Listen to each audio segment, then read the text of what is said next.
বাবা চলো আমি রেডি। কই যাবা? রেডি হইয়া? কেন আপনার লগে প্রেসে যাবো? প্রেসে যাওয়ার তোমার আর দরকার নাই। কেন বাবা? কেন বাবা মানে? তুমি কি কোনো খবর রাখো না? গভীর রাতে তুমি বাড়িতে ফিরো, সারাদিন তুমি কি করো, কোথায় যাও? প্রেস থেকে তুমি আধা ঘন্টা পর পর বাইরে চলে আসো। হ্যাঁ, তুমি দেশের পরিস্থিতি জানো এখন কি হচ্ছে না হচ্ছে। আজকে থেকে আর তুমি প্রেসে যাবা না, তুমি ঘরে থাকবা। তোমার আমি সাবধান করে দিলাম, এই পোলার দিকে কিন্তু তুমি নজর রাখবা। আর রফিক, জি বাবা। তোমার আজকে থেকে ঘর থেকে বেরোনো নিষেধ।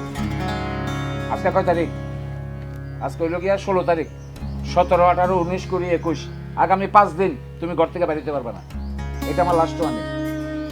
আমার দেরি হয়ে গেছে, আমি প্রেসে যাচ্ছি। আচ্ছা ঠিক আছে, যান, মাথা গরম করে না। তোমার আমি বলে গেলাম, তুমি পোলার দিকে নজর রাখবা।